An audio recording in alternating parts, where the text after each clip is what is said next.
Livro em áudio fomentado por Cristiane Batista, grata. Sobre o ocultismo. Referente ao volume 1 da obra completa. Sobre fenômenos espíritas. Jung. É impossível dizer, no curto espaço de uma conferência, algo de fundamental e exaustivo sobre um problema histórico e psicológico tão complexo como é o fenômeno do espiritismo. Devemos limitar-nos a lançar alguma luz sobre um ou outro aspecto dessa questão. Este tipo de enfoque tem a vantagem de dar ao ouvinte ao menos uma ideia dos vários ângulos por que se pode ver o espiritismo.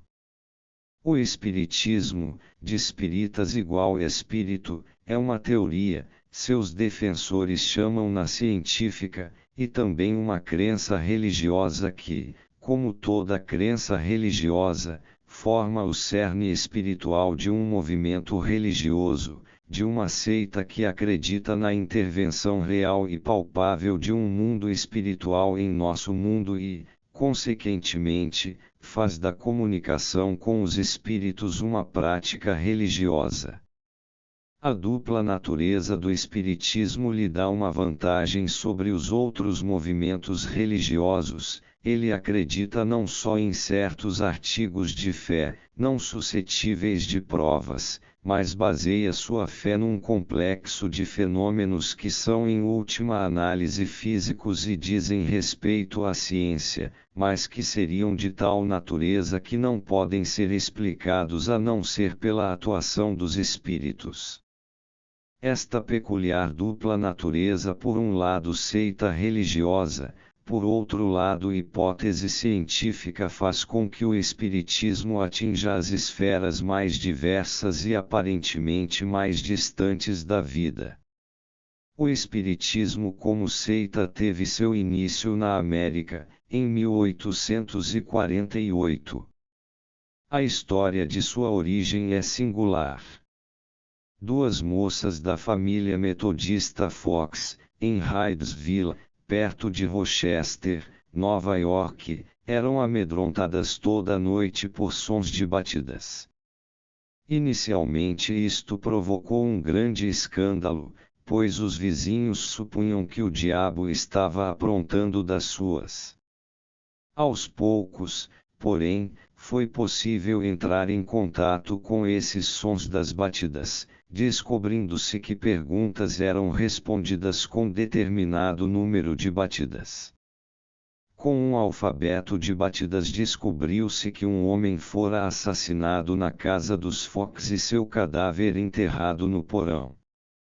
Disse que uma investigação comprovou esses fatos. Esta é a história. As representações públicas que os Fox promoviam em Rochester com seus espíritos batedores foram seguidas rapidamente da fundação de outros círculos ou seitas. Retomou-se a antiga prática do movimento da mesa, foram procurados e encontrados vários médiums, isto é, pessoas nas quais se apresentavam fenômenos como sons de batidas, movimentos de mesa, etc. O movimento se espalhou rapidamente para a Inglaterra e para o continente. Na Europa, o movimento espírita tomou a forma sobretudo de uma epidemia do movimento da mesa. Era difícil haver uma festinha noturna ou uma reunião de amigos em que não fosse interrogada, aberta ou veladamente, altas horas da noite, a mesa. Este sintoma particular do espiritismo graçava em geral, mais vagaroso foi o crescimento dessa seita como religião, mas também ele se processou sem parar. Hoje em dia já não existe uma cidade grande que não tenha sua comunidade bastante numerosa de fiéis espíritas. Na América, onde fervilham movimentos religiosos, pequenos e locais, é bastante compreensível o florescimento do espiritismo. Entre nós, a recepção favorável dessa crença exótica só se entende pelo fato de haver existido um solo histórico favorável. O início do século XIX trouxe-nos a orientação romântica da literatura, como sintoma de um anseio profundo e generalizado do povo por coisas extraordinárias e anormais. As pessoas gostavam de emoções oceânicas, preferiam os romances que se passavam em velhos castelos e mosteiros em ruínas. Em toda parte manifestavam-se traços místicos, supersensíveis e histéricos. Estavam na ordem do dia conversas sobre a vida após a morte, sobre sonâmbulos e videntes, sobre o magnetismo animal, etc. Schopenhauer dedicou a esta orientação um extenso capítulo de seu Parergaio de Paralipomena e, inclusive, gostava de falar dessas coisas em diversos lugares dessa sua obra principal.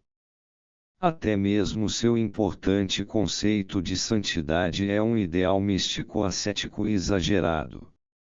Também na Igreja Católica mostrava-se uma orientação semelhante que se concentrou na figura estranha de Johann Joseph von Goethe, de 1776 a 1848.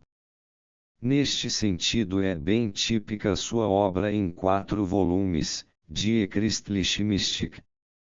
Tendência semelhante apresentava sua obra anterior, Emanuel Swedenborg, Seine Visionen und Verhaltnis zur Kirche. O público protestante morria de amores pela poesia sentimental de Justino Kerner e de sua vidente, a senhora Friederike Alf, enquanto alguns teólogos davam largas à sua orientação catolicizante pela expulsão dos espíritos.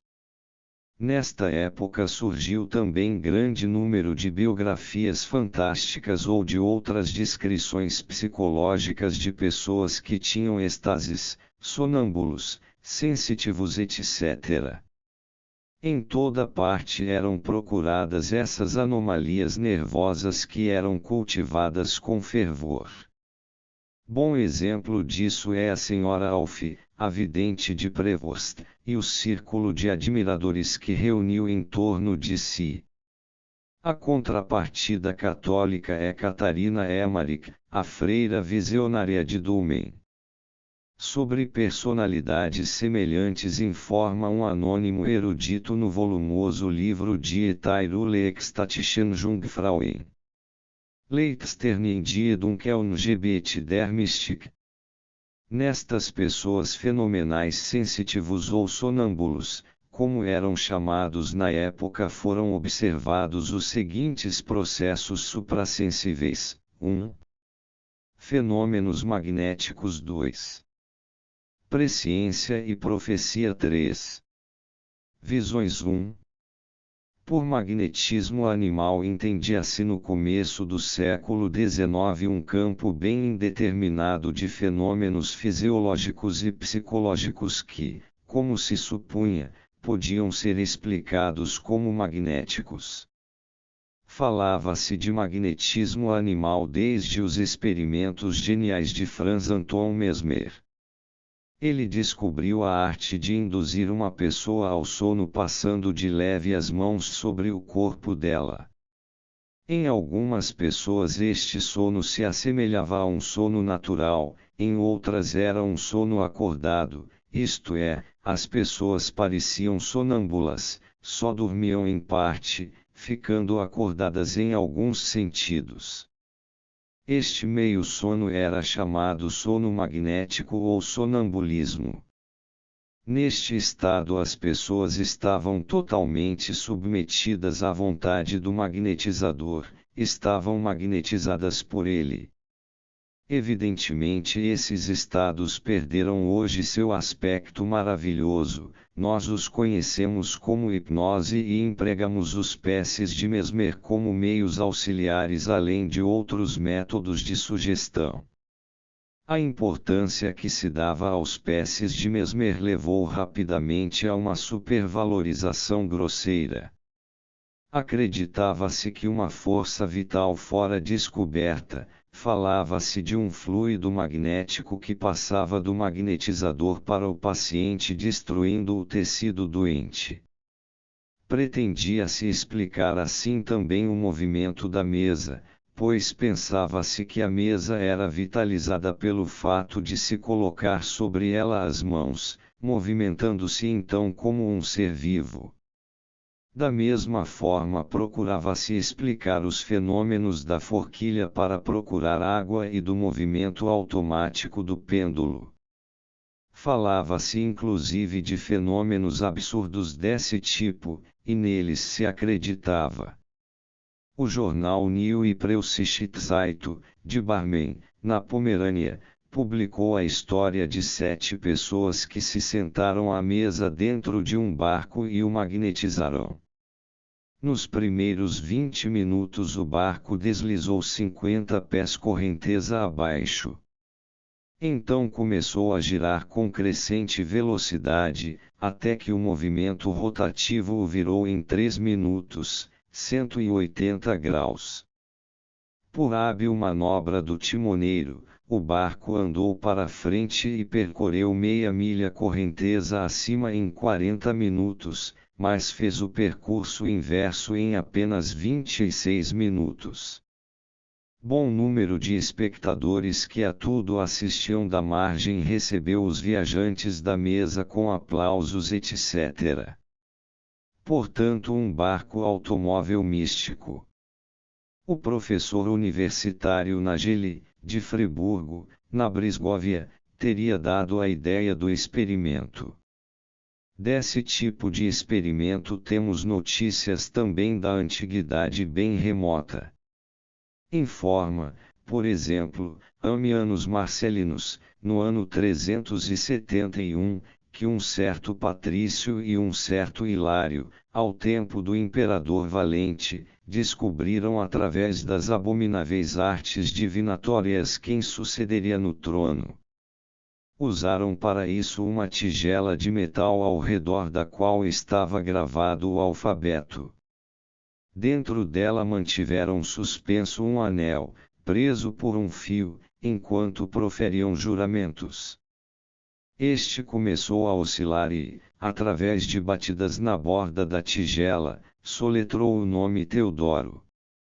Quando sua mágica chegou ao conhecimento público, foram presos e mortos, Six, 1728,35, XXXI, 14,8. Os experimentos comuns com movimentos automáticos da mesa, da forquilha e do pêndulo não são tão maravilhosos como o primeiro exemplo citado, nem tão perigosos quanto o segundo. Justino Kerner escreveu um tratado sobre os diversos fenômenos que podem acontecer no movimento da mesa e que recebeu o sugestivo título, Die Somnambulentische Zur Entwicklung dies Erscheinungen. O professor Turi, recentemente falecido em Genebra, também escreveu sobre esses fenômenos, Les tables parlatis au point de vue de la physique generale. 2. Presciência e profecia são outras características dos sonâmbulos. Os casos de presciência no tempo e no espaço têm sempre um papel importante nas biografias dos melhores sonâmbulos. A respectiva literatura é rica em relatos mais ou menos confiáveis, que foram coletados por E. Gurney, F.W.H. Myers e F. Podmore em Phantasms of the Living, traduzido para o alemão com o sugestivo título Gespensterleben der Personen und der telepathische Erscheinungen. A literatura filosófica nos conserva um belo exemplo de presciência. Ele é especialmente interessante porque foi pessoalmente comentado por Immanuel Kant.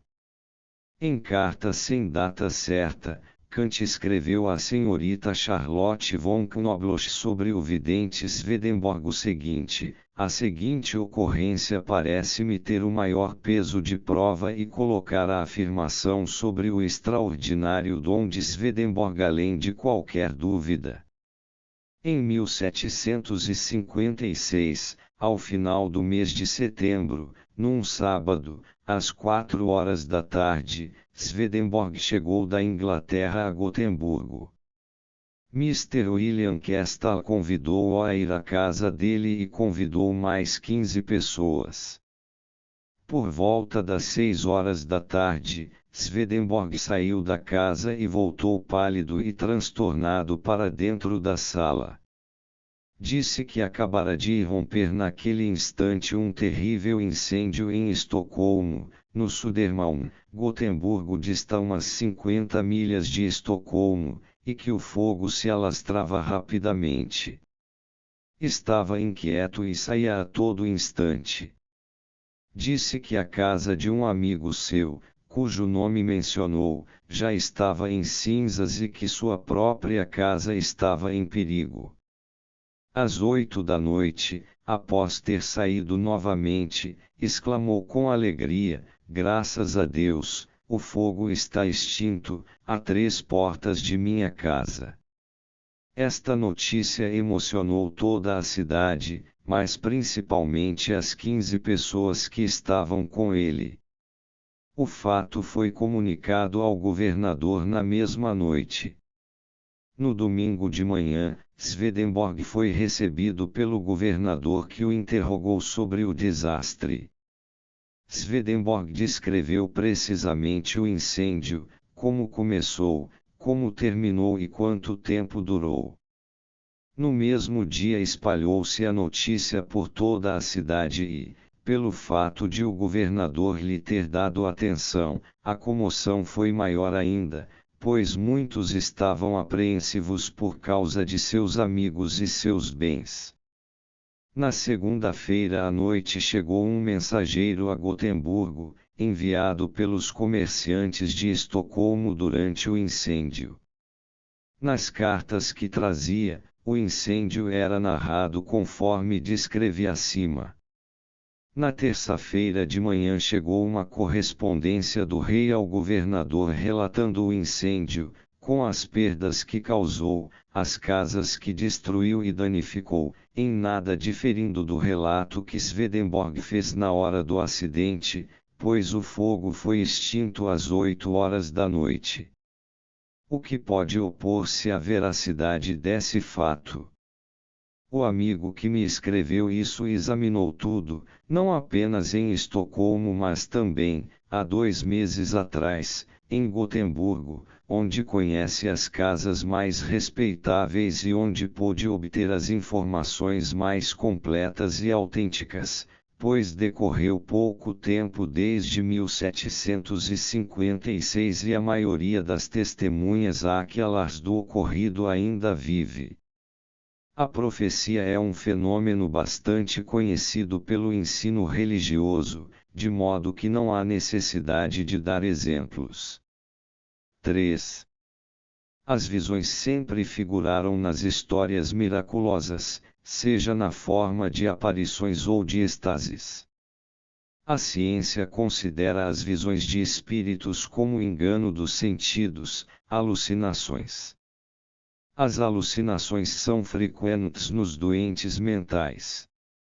Tomei da literatura psiquiátrica um exemplo qualquer: uma doméstica de 24 anos de idade, filha de pai alcoólico e mãe neurótica, começou de repente a ter ataques estranhos. De tempos em tempos caía num outro estado de consciência em que via tudo o que lhe viesse à mente tão nitidamente como se fosse algo real. Ao mesmo tempo as imagens mudavam com grande rapidez e vivacidade. Neste estado a doente, que não passava de uma simples camponesa, assemelhava-se a uma vidente inspirada. O semblante transfigurava-se e seus movimentos eram graciosos. Diante dos olhos de sua mente desfilavam quadros majestosos. Apareceu-lhe Schiller em pessoa e brincava com ela. Ele recitou para ela poemas e ela mesma começou a improvisar e a recitar em versos o que tinha lido, vivido e pensado.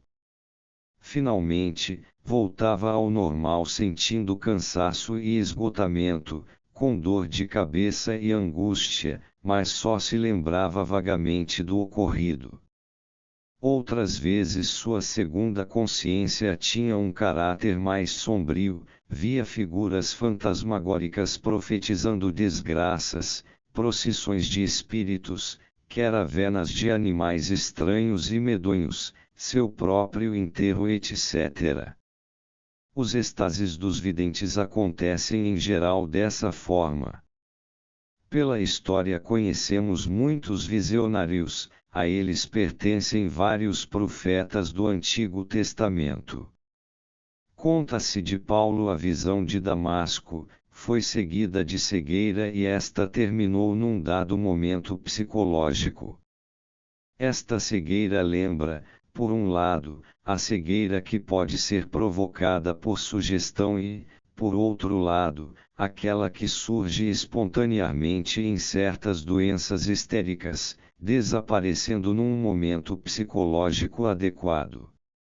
Encontramos as visões mais belas e mais transparentes psicologicamente nas legendas dos santos, sendo mais coloridas as visões das santas quando experimentam as núpcias celestes.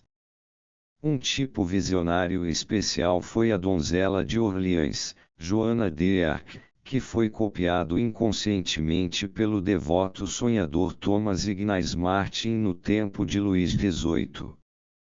Um visionário de inesgotável fertilidade foi Emanuel von Swedenborg, de 1689 a 1772, homem inteligente e de grande cultura. Sua importância pode ser atestada também pelo fato de ter influenciado muito a Kant. Estas observações não querem dizer nada de conclusivo, mas apenas esboçar em grandes traços a situação do conhecimento na época e sua orientação mística. Dão uma ideia das premissas psicológicas que explicam a rápida aceitação que teve entre nós o espiritismo anglo-americano. Em nosso continente o espiritismo encontrou solo fértil. Já mencionamos a epidemia do movimento da mesa na década de 1850. O ponto alto foi atingido na década de 1860 e 1870. Em Paris foram realizadas sessões espíritas no Palácio de Napoleão III. Apareceram médiuns famosos e, às vezes, infames como Cumberland, os irmãos Davenport, Home, Slade e Miss Cook. Foram os dias de glória do espiritismo, pois esses médiuns provocavam fenômenos maravilhosos, coisas extraordinárias que iam além de qualquer medida humana, a ponto de uma pessoa racional que não fosse testemunha ocular só lhe poder responder com ceticismo. Acontecia o impossível, surgiam corpos humanos e pedaços do corpo onde antes não havia nada a não ser ar. Estes corpos revelavam uma inteligência autônoma e se apresentavam como o espírito de falecidos. Entravam em pormenores sobre as questões duvidosas das pessoas desse mundo e submetiam-se inclusive a condições experimentais. Ao desaparecer desse mundo, os espíritos deixavam para trás pedaços de suas vestes brancas e diáfanas, impressões de suas mãos e pés, textos manuscritos na parte interna de duas lousas coladas uma na outra e, finalmente, deixavam-se fotografar. Mas essas notícias só tiveram grande impacto quando o famoso físico inglês William Crookes apresentou ao mundo, em seu Quarterly Journal of Science, um relato sobre as observações que fez durante 3 anos e que o convencerão da realidade dos fenômenos em questão. como se trata de observações das quais nenhum de nós participou e cujas condições já não podem ser averiguadas, não temos outra alternativa a não ser deixar que o próprio observador nos informe como essas observações se refletiam em seu cérebro. O tom de seu relato nos permite ao menos supor quais os sentimentos que acompanharam sua descrição. Citeou por isso textualmente uma passagem de suas investigações realizadas nos anos de 1870 a 1873, classe 6, a levitação de pessoas. Isto ocorreu em minha presença, em 4 ocasiões e no escuro. As condições de exame sob as quais isto se realizou eram bastante satisfatórias, enquanto é possível julgar, mas a demonstração visual de tal fato é tão necessária para destruir nossas opiniões pré-formadas sobre o possível e impossível naturalmente, que eu só vou mencionar aqui casos em que as deduções da razão foram confirmadas pelo sentido da visão.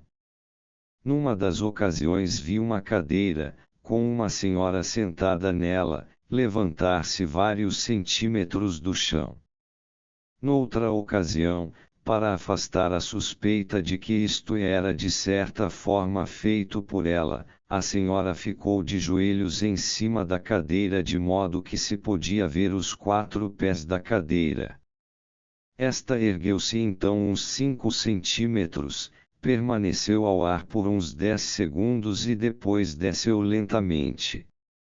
Em outra ocasião, 2 crianças, em tempos diferentes, levantaram-se do chão com suas cadeiras, à plena luz do dia e sob as condições mais satisfatórias, para mim, pois eu estava ajoelhado e observava de perto os pés das cadeiras para que ninguém pudesse tocá-las. Foi com Mr. Home que testemunhei os casos mais extraordinários de levitação. Em 3 ocasiões distintas eu o vi completamente levantado do chão do quarto. A primeira vez sentado numa cadeira de braços, a segunda vez ajoelhado numa cadeira e a terceira vez de pé sobre uma cadeira. Nos 3 casos tive total liberdade de ver o fato quando estava acontecendo. Existem ao menos 100 casos narrados de Mr. Home levantar-se do chão na presença de outras pessoas. Ouvi dos lábios das 3 testemunhas aquelas das ocorrências extraordinárias desse tipo o Conde de Dunraven, Lord Lindsay e o Capitão Seu em seus relatos pessoais e exatos do que ocorrera. Rejeitar a evidência relatada nesse assunto é rejeitar todo e qualquer testemunho humano, pois nenhum fato na história sagrada e profana é atestado por uma série de provas mais fortes. Os testemunhos reunidos sobre a levitação de Mr. Home são indiscutíveis. Seria desejável que alguém cujo testemunho fosse considerado decisivo no mundo científico, se é que existe tal pessoa cujo testemunho seja aceito em favor de semelhantes fenômenos, examinasse com seriedade e paciência esses fatos aqui mencionados. A maioria das testemunhas aquelas ainda vive e certamente essas pessoas estariam dispostas a dar seu testemunho.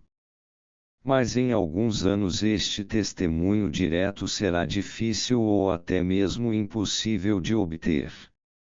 Como se pode deduzir do tom dessa citação, Crookes estava plenamente convencido da realidade de suas observações.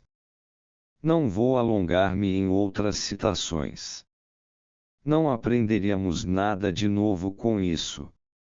Basta dizer que Crookes viu quase tudo o que ocorreu com esses grandes médiuns. Não é necessário sublinhar que se este inaudito é um fato real, o mundo e a ciência foram enriquecidos por uma experiência da mais tremenda importância. Por uma série de razões não é possível criticar a capacidade psicológica de apreensão e retenção de Crookes durante os anos de 1870 a 1873 do ponto de vista psiquiátrico. Sabemos apenas que naquela época Crookes não era manifestamente doente mental. Crookes e suas observações são por enquanto um enigma psicológico não resolvido. O mesmo vale para um número de outros observadores, cuja inteligência e probidade não queremos negar sem fundamento. Mas de vários observadores em que aparecem preconceitos, falta de espírito crítico e imaginação fértil não digo nada, são excluídos de antemão. Não precisamos estar particularmente assediados por dúvidas se o conhecimento do mundo do século XX atingiu realmente o ponto mais alto possível para sentir-se humanamente tocado pelo testemunho inequívoco de um sábio eminente. Mas, apesar de nossa simpatia, deixemos de lado a questão da realidade física desses fenômenos e fiquemos em primeiro lugar com a questão psicológica: como é possível que um grande pensador, que mostrou sua perspicácia e seu dom de observação científica em outros assuntos, chegue a afirmar como realidade algo inconcebível? Esse interesse psicológico levou-me, há anos, a investigar as pessoas que eram dotadas de poderes mediúnicos. Minha profissão de psiquiatra deu-me amplas possibilidades para isso, sobretudo numa cidade como Zurique, onde convergem muitos elementos extraordinários num espaço bem pequeno, fato que não se encontra em qualquer outra parte da Europa. Nos últimos anos investiguei 8 médiuns, 6 mulheres e 2 homens. A impressão total resultante dessas investigações pode ser resumida dizendo-se que o médium deve ser abordado com um mínimo de expectativas se não se quiser ficar desapontado. O resultado das pesquisas tem mero interesse psicológico, isto é, não surgem novidades físicas ou fisiológicas. Tudo o que pode ser considerado fato científico pertence ao campo dos processos mentais, dos processos cerebrais e é explicável pelas leis já conhecidas da ciência. Todos os fenômenos que o Espiritismo diz serem prova da ação dos espíritos estão ligados à presença de certas pessoas, chamadas médiuns. Nunca pude observar acontecimentos ditos espíritas em lugares ou ocasiões sem a presença de um médium. Os médiuns são em geral pessoas levemente anormais. A senhora Rod, por exemplo, apesar de não poder ser declarada irresponsável pelos psiquiatras criminais, apresentava um certo número de sintomas histéricos. 7 dos meus médiuns apresentavam leves sintomas de histeria, que também são frequentes em outras pessoas. Um dos médiuns era um trapaceiro americano, cuja anormalidade consistia sobretudo no descaramento. Os outros 7 agiam de boa fé. Somente uma médium, uma senhora de meia idade, tinha seus danos desde o nascimento, sofria desde a infância de alterações da consciência, estados crepusculares frequentes e levemente histéricos. Fazia desse estado uma virtude, provocava a alteração da consciência por autossugestão e então profetizava nesse estado de auto-hipnose. Os outros médiuns descobriram seus danos no contato social, passando a cultivá-los em sessões espíritas, o que não é muito difícil. Através de algumas sugestões habilidosas é possível levar uma alta porcentagem de pessoas, sobretudo mulheres, a manipulações espíritas simples como, por exemplo, ao movimento autônomo da mesa e, em alguns casos, à escrita automática.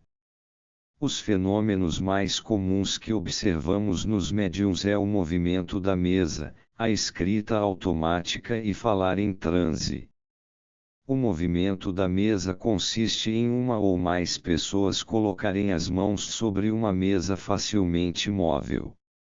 Após algum tempo, desde alguns minutos até uma hora, a mesa começa a movimentar-se, fazendo movimentos giratórios ou ondulatórios. Esses fenômenos podem ser observados em todos os objetos que são tocados. O pêndulo que se movimenta automaticamente e a forquilha que se torce obedecem ao mesmo princípio.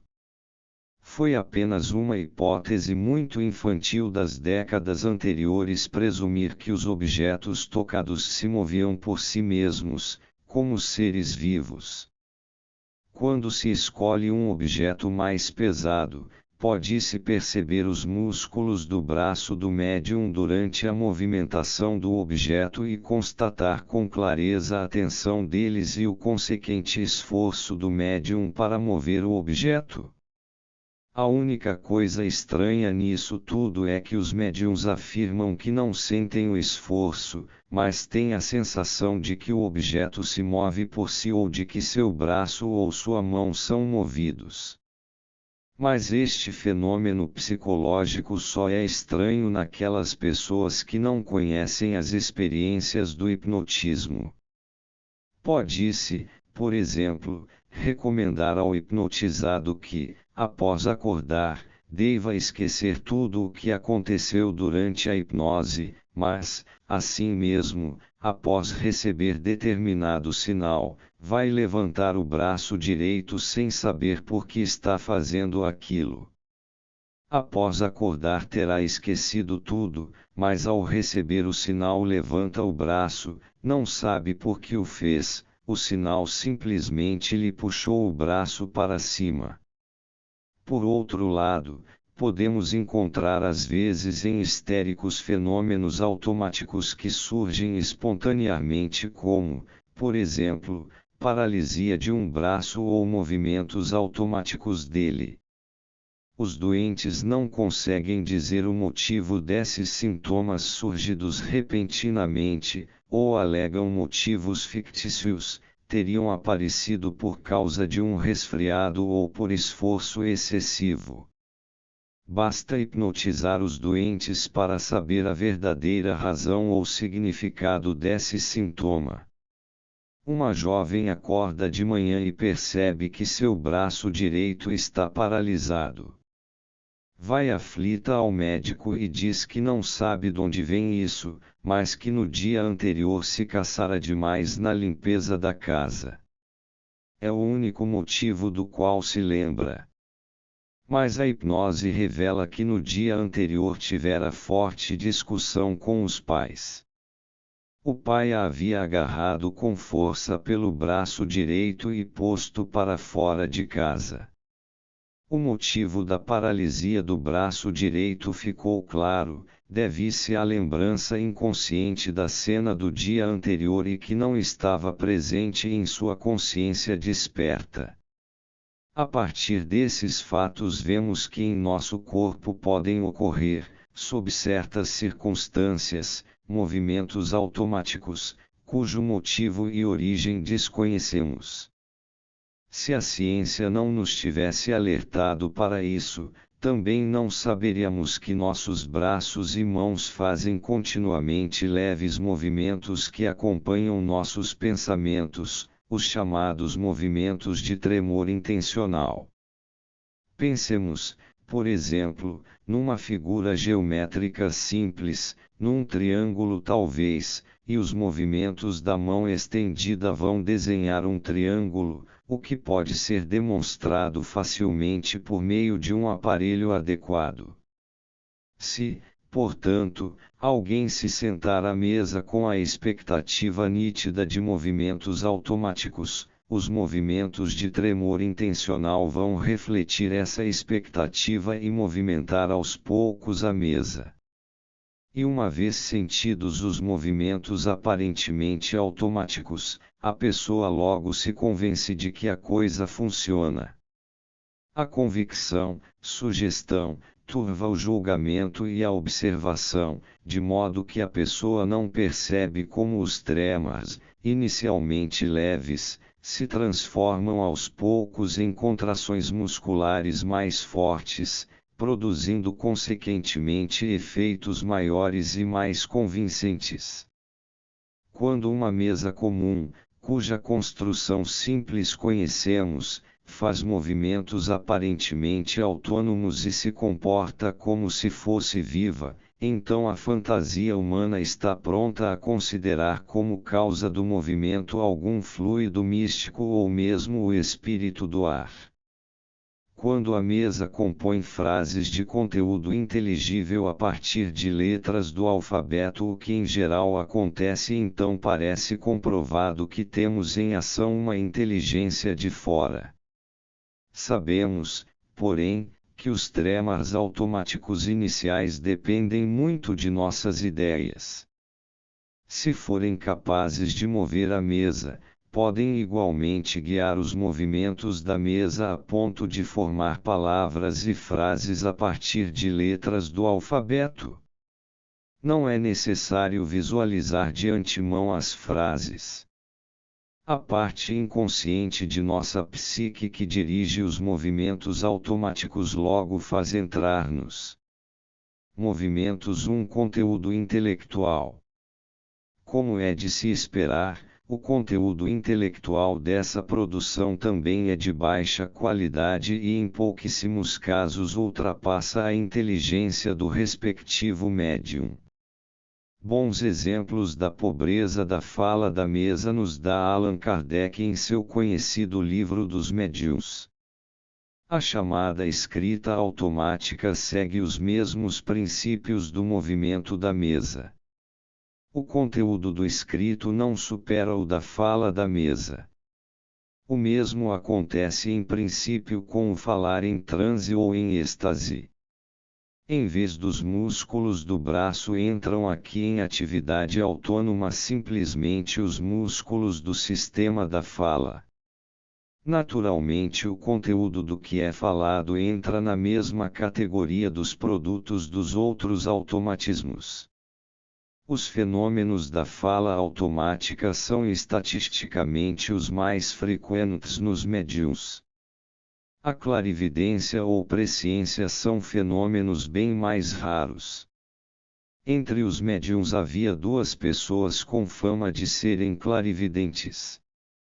Uma delas é uma profissional bem conhecida que já se expôs ao ridículo com suas sessões em várias cidades da Suíça.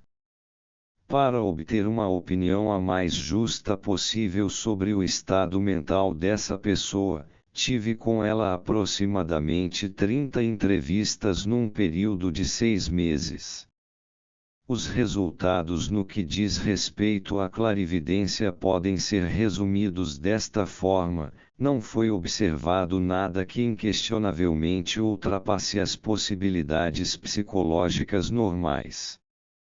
Mas havia alguns casos extraordinários porque revelavam um dom sutil de combinações inconscientes. Ela sabia combinar e empregar com muita aptidão pequenas percepções e suposições, o que acontecia sobretudo num estado de leve obnubilação da consciência. Este estado não tinha nada de sobrenatural em si, ao contrário, é um assunto bem conhecido da pesquisa psicológica. Pude demonstrar experimentalmente através do meu segundo médium a finura da capacidade inconsciente de apreensão. Os experimentos seguiram esta ordem: o médium sentou-se a uma mesa pequena e leve defronte a mim, a mesa estava em cima de um tapete grosso e macio, para favorecer a mobilidade. Ambos colocamos as mãos sobre a mesa.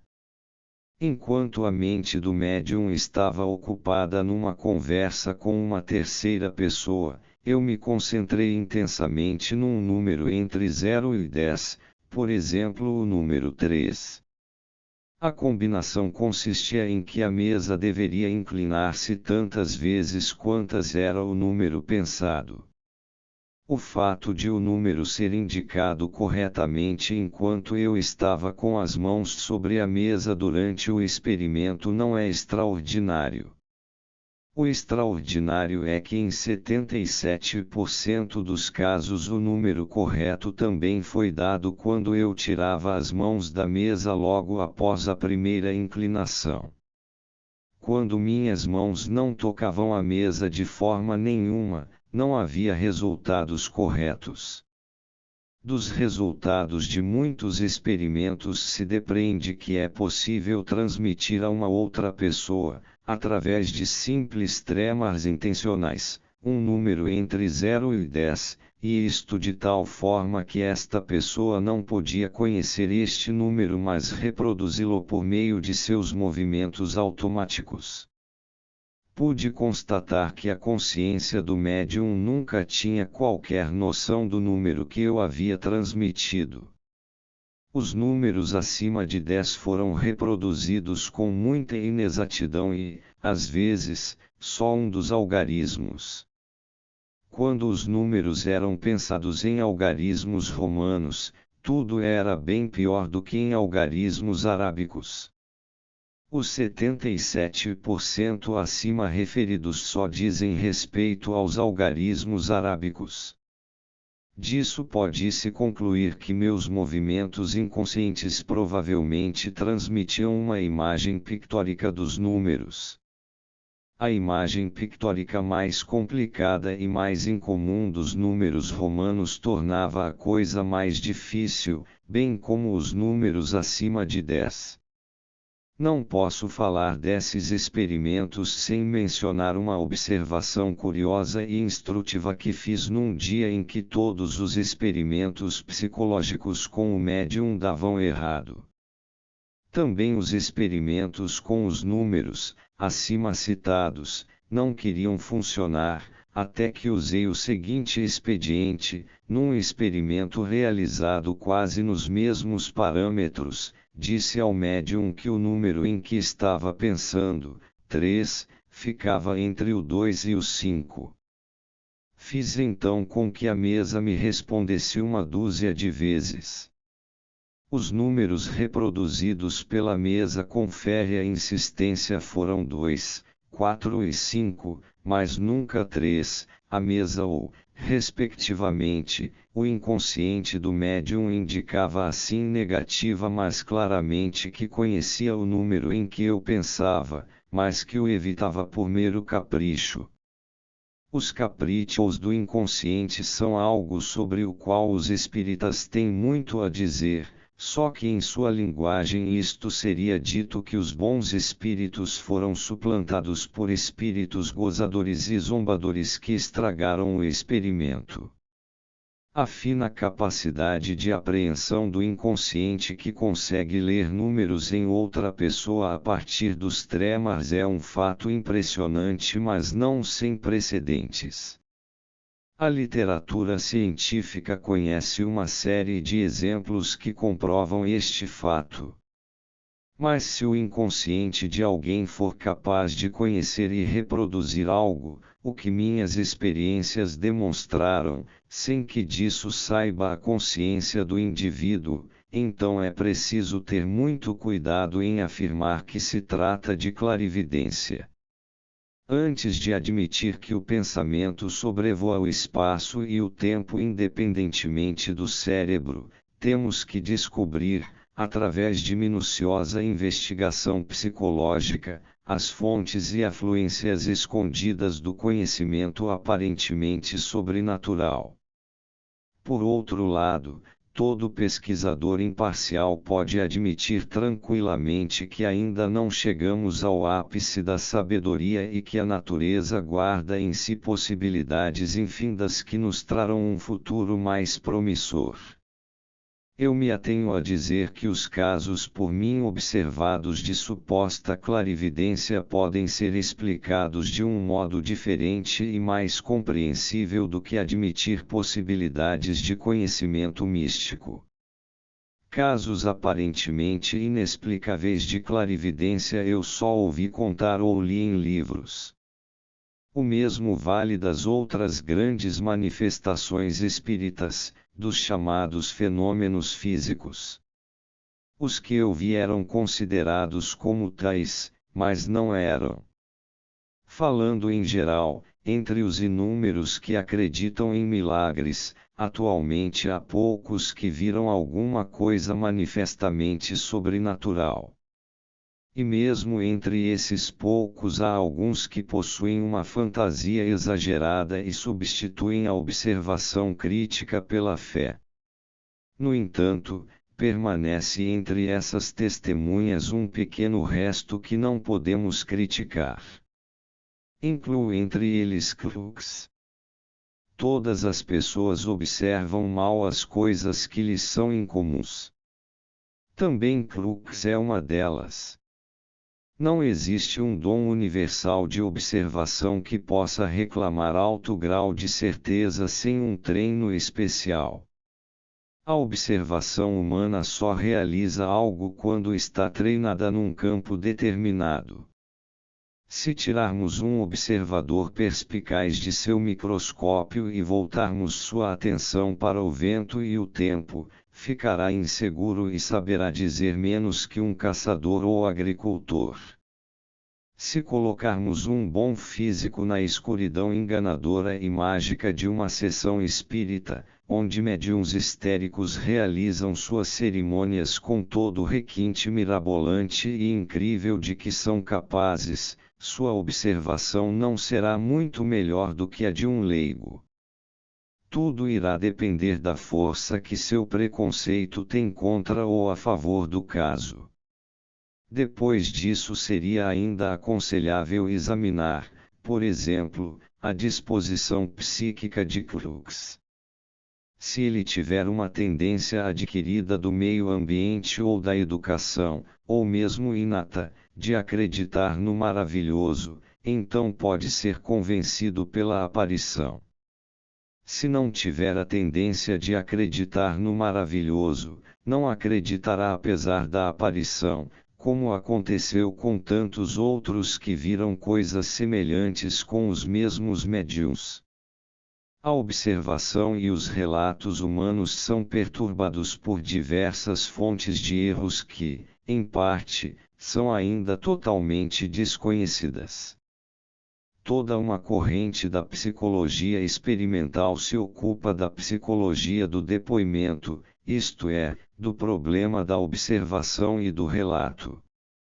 O professor William Stern, fundador dessa corrente, publicou alguns experimentos cujos resultados são bastante negativos quanto à capacidade de observação das pessoas, e note-se que Stern fez as experiências com pessoas cultas.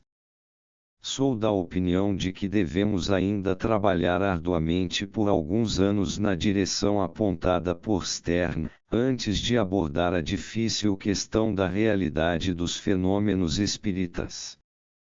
No que se refere aos relatos miraculosos que encontramos na literatura, não devemos, apesar de todo senso crítico, perder a consciência da limitação de nosso conhecimento, caso contrário pode acontecer-nos algo tremendamente embaraçoso, como foi o caso de uma academia que criticou o ponto de vista de Chladni sobre os meteoros, ou da respeitável Associação Médica da Baviera que criticou a estrada de ferro. Acredito, no entanto, que o atual estado da questão nos dá motivo suficiente para esperarmos tranquilamente até que aconteçam fenômenos físicos mais impressionantes. Se, após afastada qualquer fraude consciente e inconsciente, autoilusão, preconceito etc., ainda subsistir algo positivo, a ciência exata vai tomar conta desse campo e submetê-lo a uma cuidadosa verificação, como aconteceu com qualquer outra experiência humana. O fato de muitos espíritas se vangloriarem com sua ciência e conhecimentos científicos é obviamente grande abuso. Falta a essas pessoas não apenas o senso crítico, mas também um conhecimento psicológico dos mais elementares.